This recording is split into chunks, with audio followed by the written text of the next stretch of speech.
Magandang gabi po. Lalo pang tumaas ang bilang ng mga bagong kaso ng COVID-19. 4,600 ang dagdag ngayong araw batay sa datos ng Department of Health.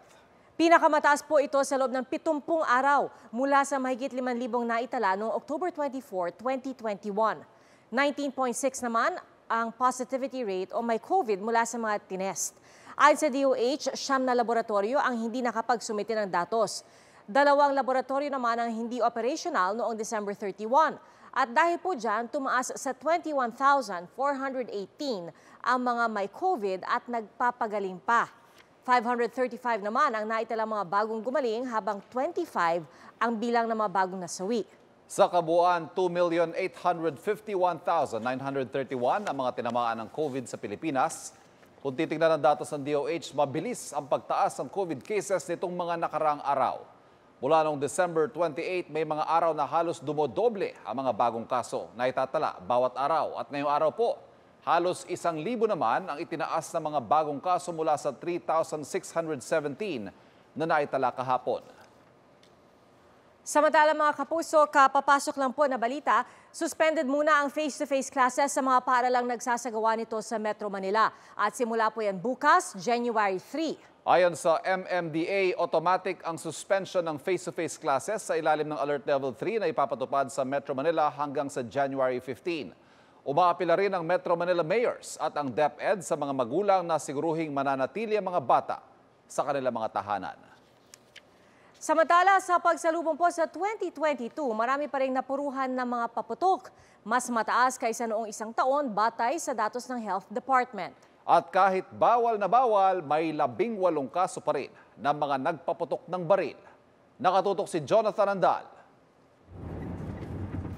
Nalapnos ang kanang hita at binte ng isang lalaking 13 taong gulang dahil sa boga. Kwento ng kanyang pinsan, natapunan ng alkohol ang shorts ng bata habang binubuhusan ng biktima ang boga na pinaglalaroan nito. Nang sindihan ng boga, nagliyab ang shorts ng bata. Agad sinugod sa Negros Oriental Provincial Hospital sa Dumaguete City ang biktima. Pirahan siya ron, iyang panit kay nangapaklot man. Dire isa iyang kinatawo dapit at ubangan ding likod tiil.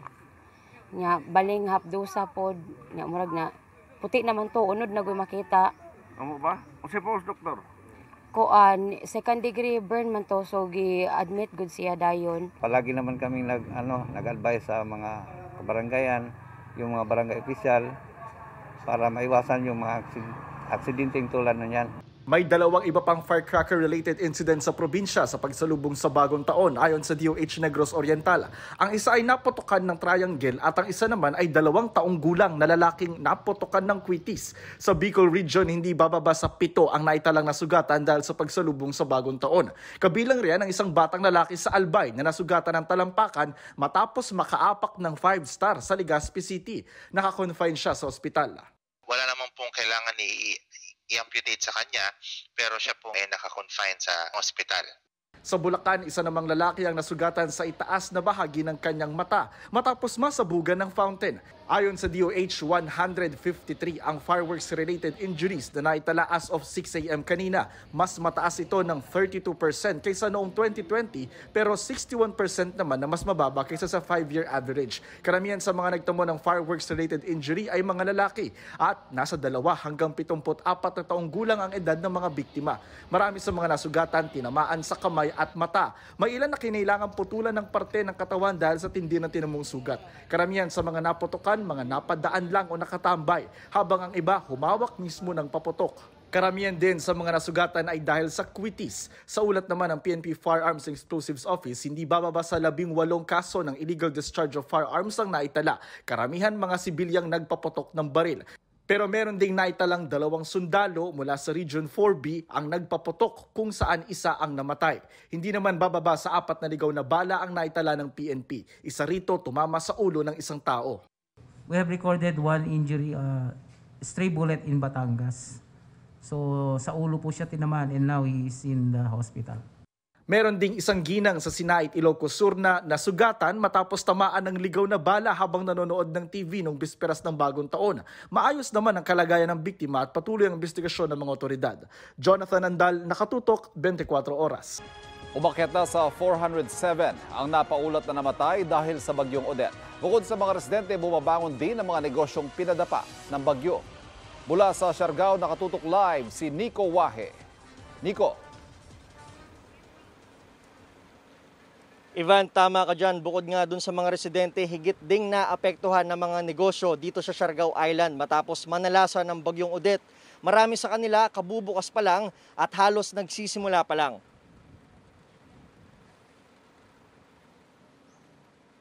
Ganito kaganda dati ang hotel and restaurant na ito sa bayan ng General Luna sa Siargao. Isa ito sa mga sikat na tinutuluyan ng mga turista. Pero matapos ang bagyong Odette, heto na ang itsura nito. Nawasak ang ilan nitong kwarto. Ang restaurant wala nang natira kundi karatula. March 2020, nagbukas ang hotel na pagmamay-ari ng Filipino-Swedish na si Carl Hansen. Hindi pa raw nakakabuelo ang negosyo. Nagsara na agad ito dahil walang turista. Very sad, of course. Very, very sad. I mean, so much, sweat, blood, tears going into building this project, and everything was just going well. Island opened up, there was tours again, we were fully booked, and then, back to zero. Ito na raw ang pinakamalakas na bagyong naranasan niya. Sa tansya niya, aabot sa 15 milyong piso ang sinira ni Odette sa kanyang negosyo, pero hindi raw siya susuko. We will rebuild, we will become stronger together, and Siargao is a very tight community, and I feel like since the typhoon hit, there's a lot of progress because everyone is helping everyone.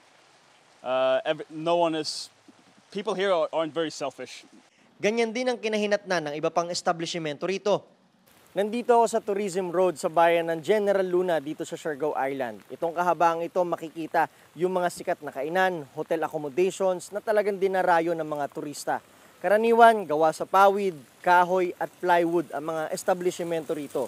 Kaya nang dumaan at manalasa ang bagyong Odette, heto na ang itsura nito. Halos wala nang matira. Kung marami ang nasira, may mangilan-ngilan namang nakaligtas na establishmento sa bagsik ni Odette. Gaya ng resort na ito na tinutuluyan ng GMA News Team.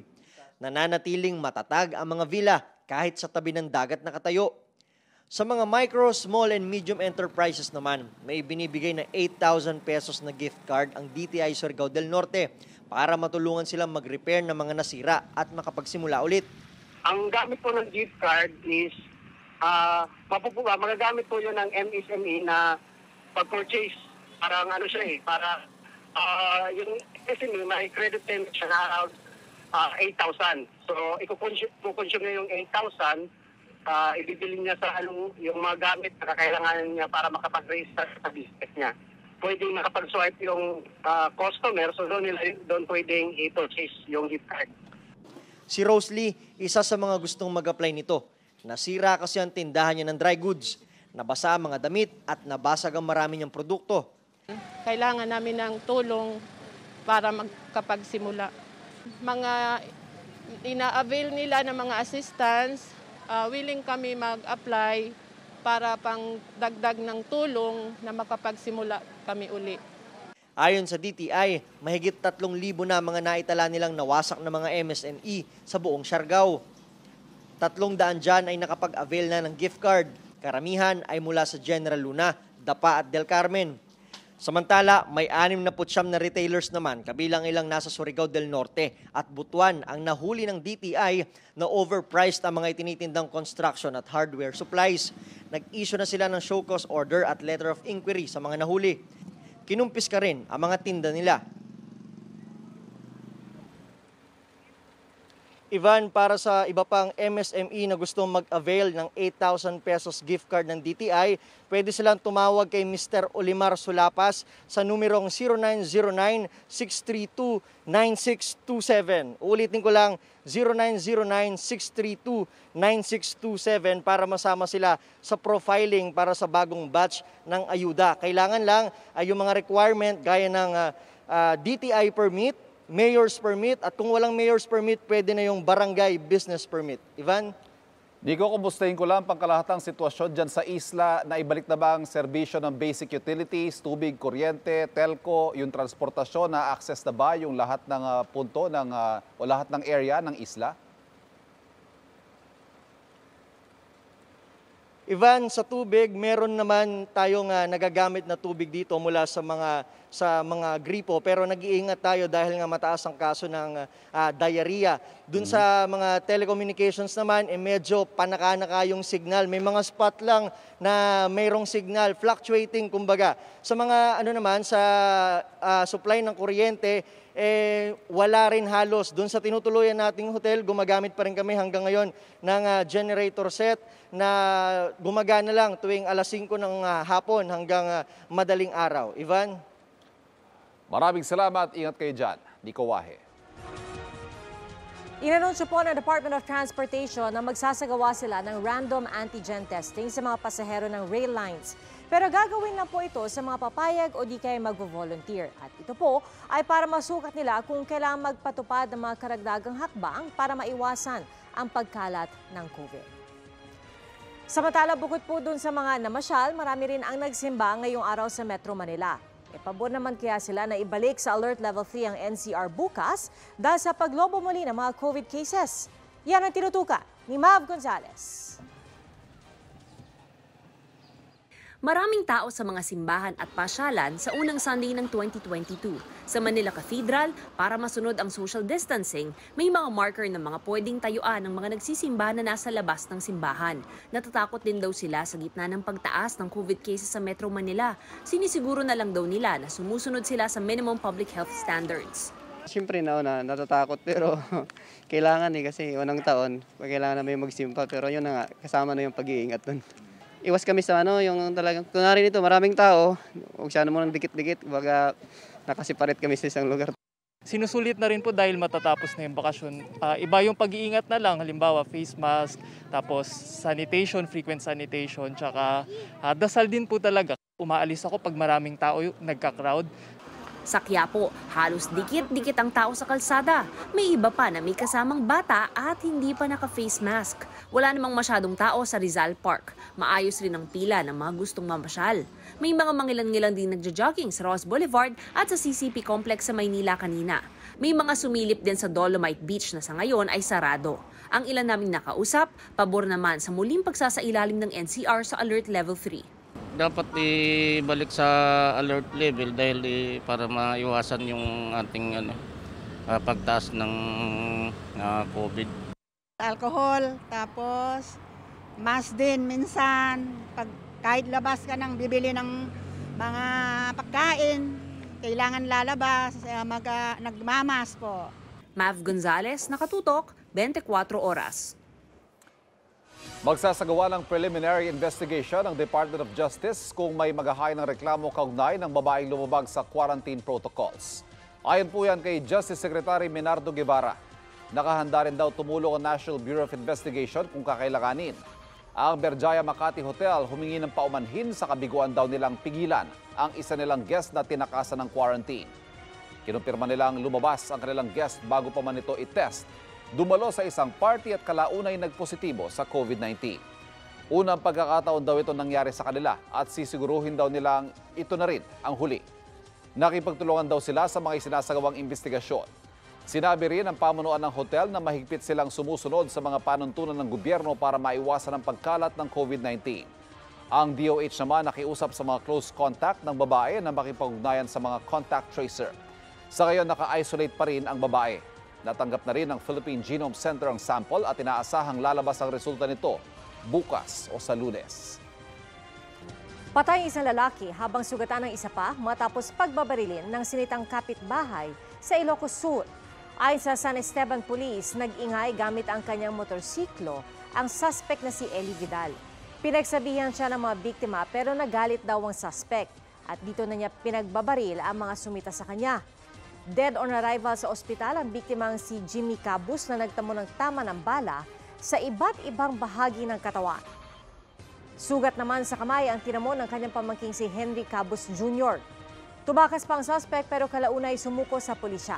Sinampahan siya ng kasong murder at frustrated murder. Dumagsa sa Grand Terminal sa Lipa, Batangas sa mga pasaherong luluwas pa Metro Manila. Sa dami ng tao roon, kulang na mga bumibiyahing bus at van para i-accommodate ang bulto ng mga pasaherong luluwas. Ang ilan 3 hanggang 5 oras na ang pinila pero hindi pa rin makasakay sa bus. Nagkumpul-kumpul na mga tao sa loading bay ng terminal at hindi na nasusunod ang physical distancing. May mga sinita pa na sinubukang sumingit sa pila. May mga bumibiyahering van pa Metro Manila pero limitado lang din ang mga maaari nilang isakay. Dagdag perwisyo pang matinding traffic sa Metro Manila kaya natatagalan ding makabalik ang mga bus at van. Ginawan po ng paraan ng ilang taga-Dinagat Islands na binagyo na magsaya para pa rin sa bagong taon. Pero may ilang tahimik ang New Year gaya ng isang pamilyang nagpakulo na lang ng tubig dahil walang handa. Nakatutok si Johnny Esteban ng GMA Regional TV 1 Mindanao. Sa bayan ng Dinagat, sinalubong ng ilang mga residente ang bagong taon sa pamamagitan ng pagpapaandar sa kanilang mga motor at pagbubusina. Mga boga naman ang gamit ng ilan sa pag-iingay. Dito naman sa bahay ng pamilyang Gandoy,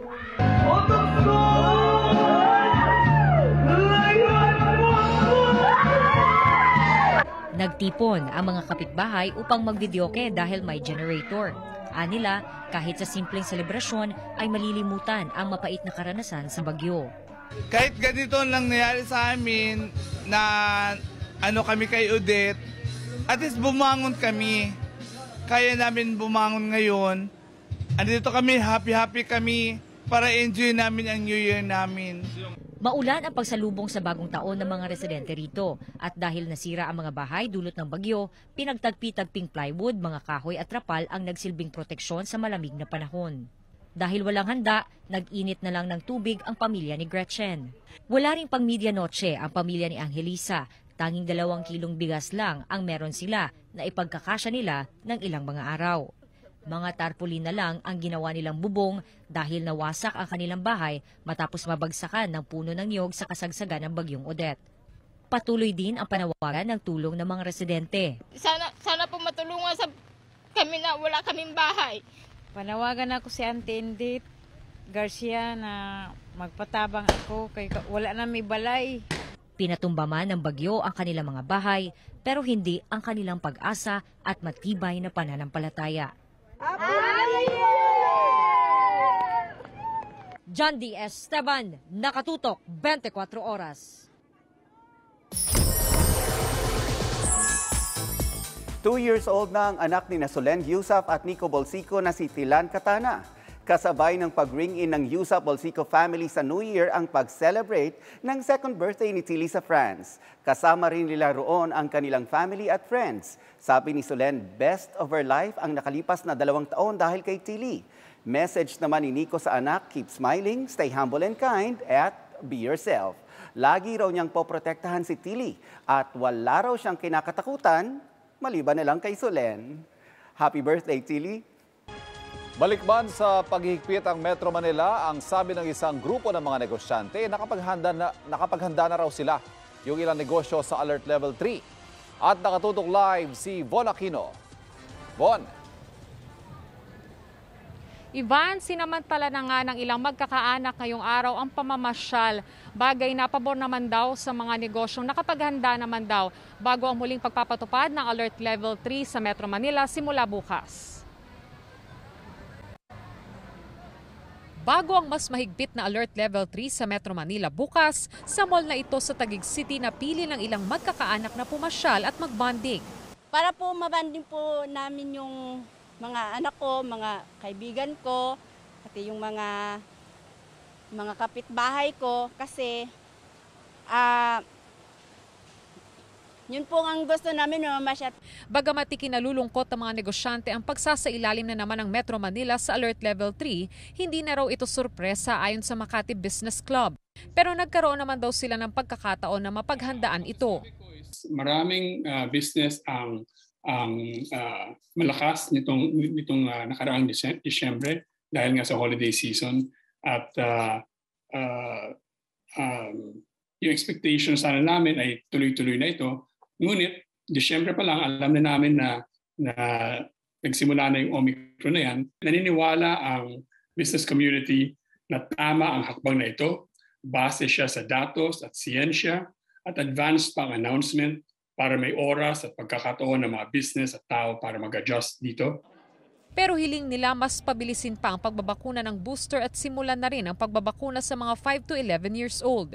Hiling naman ng Philippine Chamber of Commerce and Industry, tulungan sila ng gobyerno pagdating sa testing ng mga manggagawa. We can only mitigate sana with more testing. Halimbawa, yung mga tao namin, kami we're giving them our own test which is very expensive. Kaya dapat ng gobyerno mag-supply naman ng mga reasonable price at saka affordable, available na antigen rapid test. Sabi naman ni Presidential Advisor for Entrepreneurship Joey Concepcion, kung tutuusin parang alert level 3 na rin daw talaga pagkatapos ng holiday season dahil hihina na sa paggastos ang mga tao. Pagdating ng January hanggang March, yung talagang first quarter natin, mahina talaga ang benta. Mas kukonting lumalabas, mas kukonting bumibili ng mga, kasi ubus na ang pera nila dahil sa Christmas season. Importante pa rin anya na tuloy-tuloy ang pagbabakuna kaya't iminungkahi raw nila sa DOH na agahan ng boosters. Ire-require na rin daw nila ang RT-PCR test sa mga workers na hindi pa bakunado.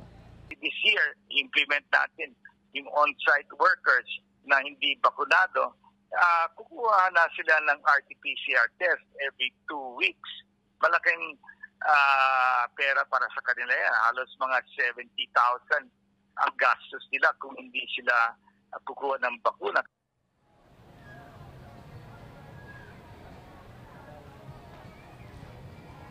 Ivan, dito naman sa Uptown Parade sa Taguig City ay marami na rin ang nagda-dine-in. Pero para hindi makalimot sa physical distancing, meron namang mga umiikot ng mga security guards. Kumpara daw kahapon ay mas kakaunti na yung mga tao dito ngayon. Ivan? Maraming salamat, Bon Aquino. Pinag-aaralan ng Metro Manila Council ang paglalabas ng karagdagang paghigpit at guidelines, partikular sa mga hindi pa bakunado, sa gitna ng pagbabalik ng Alert Level 3 bukas sa NCR. Yan ang tinutukan ni Dano Tingkungko. Mimiting ngayong araw ang Metro Manila Council para pag-usapan ng mga karagdagang mobility restrictions sa mas mahigpit na Alert Level 3. Bukas, January 3 hanggang 15, muling ipatutupad ang Alert Level 3 sa Metro Manila. Baka pwedeng tingnan namin yung pinagbabawal na batas, yung hindi pwede sa batas. Baka pwedeng as a matter of policy, yung mga bakunado, mas lalong bigyan natin ng poder. Inadapt na rin ito ng IATF na ang maglilid nga ang MMDA sa pag-aaral na ganito. Ang challenges lang dyan, number one, baka maraming peking mga vaccination card.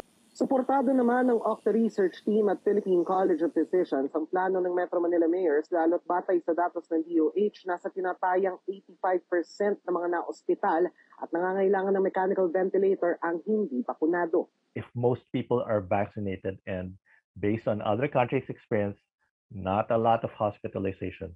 That will mean not a lot of deaths, and we can actually live with the virus. We just need to add some restrictions, maybe alert level 3, maybe restrict mobility for unvaccinated, just so that we can go through this surge without it affecting us too much. In economy 3, maybe restrict. So, kailangan limitahan mo natin yung mobility ng mga hindi bakunado kasi sila ang at higher risk na magkaroon ng infection. At kung magkakaroon ng infection, mataas po ang risk na severe o critical COVID ang kanilang makuha. Sa datos ng Octa Research Team, tumaas na mahigit 900% ang 7-day average cases sa Metro Manila mula December 26 hanggang January 1. Habang nasa 4.05 ang reproduction number. Ibig sabihin ng isang may COVID nakakapanghawa ng 4 pa. Pinakamataas daw ito mula noong October 2021. Umakyat na rin sa mahigit 28% ang daily positivity rate sa NCR o yung mga nagpopositibo sa mga tinetest sa NCR. Sabi ng Octa, sa bilis ng pagtaas ng daily new cases ng COVID-19 sa NCR, hindi malayong mahigitan ng kasalukuyang pagsipa ng mga kaso ang August 2021 surge. This is definitely more transmissible than Delta and Alpha. So we think that the circumstantial evidence is there. Because of the fast rate of transmission, it's more likely to be driven mostly by Omicron. Gayunman, sabi ni Dr. Guido David, posibleng mas mabilis ang paghupa ng pagtaas ng mga kaso kumpara sa mga nakaraan. If we look at the experience of South Africa, a relatively young demographic, vaccine coverage around the same as ours, probably, I mean, maybe even lower. The experience was that they had a rapid, very high reproduction number, about 4 as well as what we have seen here. But in 1 month, it's already decreasing. And it's what I'm saying here is, amazingly, it happened so quickly. Now, normally our surges last about 2 to 3 months, and that's why it's really devastating for the economy. But if this happens so quickly, it's over, and then we can get back and recover. Danating ko, nakatutok din sa 4 oras. Traffic ang sumalubong sa bagong taon ng maraming namasyal sa Tagaytay. At nakatutok si Mav Gonzalez. Dito sa Tagaytay, pinili ng maraming simulan ang kanilang 2022. Kaya naman sa Santa Rosa, Laguna pa lang, matinding traffic na ang sasalubong sayo. Mahaba rin ang pila sa mga sikat na pasyalan dito, gaya ng People's Park in the Sky na bukas mula alas 7 ng umaga hanggang alas 5 ng hapon. Dahil hanggang 70% capacity lang ang pwede, nililimitahan ang mga pumapasok sa gate. Ang pamilya Cano, dumayo pa galing Tarlac. First time po. Okay, ano yung first impression mo sa Tagaytay? Ano rin po, parang Baguio din po. Malamig po, ganun. Yung view. Saka yung vulkan. Reunion daw nila ito dahil 1 taong nasa trabaho at hindi nakauwi ang ina nilang si Ferl. Wish ko lang itong 2022 na sana bumalik na sa normal yung buong mundo, na maalis na ang COVID-19 at makabawi na lahat ng mga business, magkaroon ng trabaho na lahat para healthy at masaya. Sina Cherry at Marshall naghuling hirit bago mag-alert level 3 sa Metro Manila. Hindi po. Ngayon na lang din po siya nakakalabas. Para kahit pa paano nakapasyal rin po ang mga dogs and family po.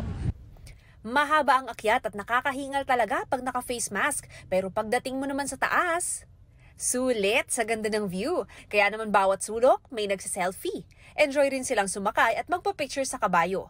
Ang mga bata enjoy sa pagtakbo sa park. May nagpapaalala namang magsuot ng face mask at panatilihin ang physical distancing. Siyempre, hindi kumpleto ang bisita sa Tagaytay kung walang bulalo at tawilis. Sa rami ng namamasyal, pahirapan din makaupo sa mga kainan. Dinagsarin ang Picnic Grove na bukas hanggang alas 10 ng gabi. Dito, pwede mong ma-enjoy ang nature o mamili sa napakaraming souvenir shops. May mga naglatag ng banig, may nagdala ng duyan. Pero ang pamilyang ito, tent ang bitbit. Mahanap po kami ng malamig na lugar. Okay. Sino kayong magkakasama ngayon? Yung family ko po and yung bayaw ko po. Bakit kayo nagbitbit ng tent? Ay, may bata po kasi kami. May baby po na matutulog, kaya nagbitbit po kami ng tent.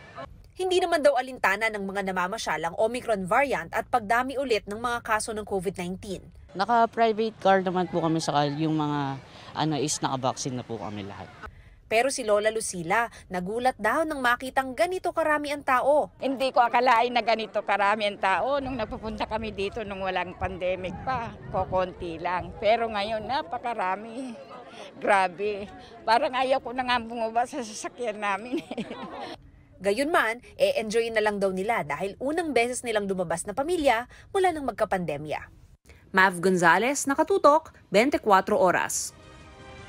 Nauwi sa trahedya ang sanay masayang pagdiriwang ng bagong taon ng isang pamilya sa Bacara, Ilocos Norte. Nalunod sa ilog ang 5 taong gulang na batang lalaki. Base sa investigasyon ng pulisya, naligo ang biktima kasama ang iba pang bata habang abala sa paghahanda ng pagkain sa kubo ang kanyang mga magulang. Kalaunan daw ay hindi na mahagilap ang bata hanggang sa makita na lang siyang nakalutang. Ilang metro ang layo sa kanilang kubo. Sinubukan pa siyang i-revive pero hindi na naisalba. Patuloy ang aktibidad ng ilang tumatakbo sa pagkapangulo para sa eleksyon 2022. Pinangunahan ni Manila Mayor Isko Moreno ang inaugurasyon ng bagong renovate na Plaza Salamanca. Pagkilala raw ito sa medical frontliners at sa unang babaeng doktor ng bansa na si Dr. Olivia Salamanca. Hinikayat din ni Moreno ang local officials na maging mabilis sa pagtugon ng pangangailangan ng publiko. Walang public engagement si Vice President Leni Robredo pero sa online streaming ng kanyang radio program, ibinahagi ang 2021 accomplishments ng Office of the Vice President kabilang mga proyekto para sa sektor ng kalusugan, edukasyon, kabuhayan, pabahay at sa COVID-19 response. Wala rin public engagement si dating Senador Bongbong Marcos pero sa isang pahayag, nangako siya na magkakaroon ng reconstruction para sa mga nasira ng bagyong Odette. Nag-upload din siya ng video kasama ang katandem na si Davao City Mayor Sara Duterte. Nagpasalamat sila sa kanilang mga taga-suporta. Wala ring aktibidad si Senator Manny Pacquiao pero sa post sa Facebook, sinabi niya na dahil sa likas sa pagiging matulungin ng mga Pilipino ay nakapaghatid ng agarang tulong sa mga nasalanta. Nag-motorcade ang kanyang mga taga-suporta para ipakita ang kanilang pakikisa sa mga sinalanta ng bagyong Odette. Wala ring aktibidad si Senator Ping Lacson pero sa isang press release sinabi niyang karapatan ng mga mambabatas na amyendahan ng National Expenditure Program. Pero kailangan anyang dumaan ang mga ini-insert na proyekto sa masusing pagpaplano. Wala rin anya dapat komisyon.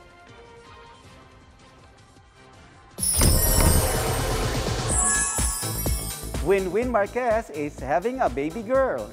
Isinare ni Winwin ang gender reveal party through a vlog sa YouTube. Very excited si Winwin nang malaman ang gender ng kanyang ipinagbubuntis. Ayon kay Winwin, on Instagram, 2021 gave her the best things sa kabila ng pinagdaraanan natin ngayon. Kabilang na ang kanyang partner na nagbibigay raw sa kanya ng infinite love and support at ang kanilang baby para sa isang buong pamilya. 2 weeks ago nang inanunsyo ni Winwin na she is expecting her first child with her non-showbiz partner.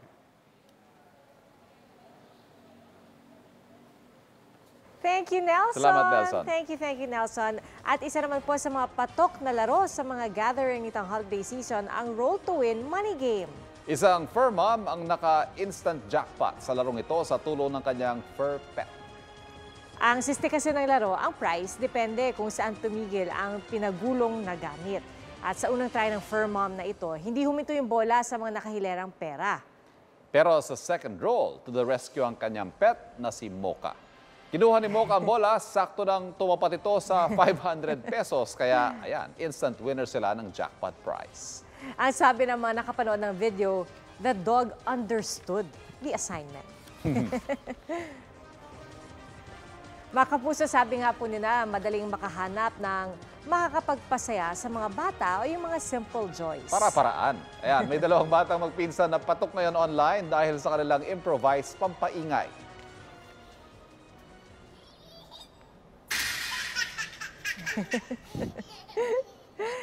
No paputok? Aba, no problem. Para po yan sa magpinsang Queen Emmanuel at Maria Gabriel. Ang kwento ng kanilang tita at uploader na si Sheila, paulit-ulit na sinasara ng mga bata ang gate para makagawa ng ingay. Sabay takip ng tenga ang dalawa na sinusundan naman ng tawang abae, kala mo kinikiliti. January 2018 pa po yung videong yan ng pinsan ni Sheila na si Kay Ann. Pero dahil siya mismo ay aliw na aliw sa mga pamangkin, in-upload ulit ni Sheila ang video sa TikTok. At magsa 7 years old na ngayon ang dalawa. Tinry nilang i-reenact ang kanilang nag-viral na video. Ayan na sila, oh. Yun nga lang, medyo shy na sila ngayon.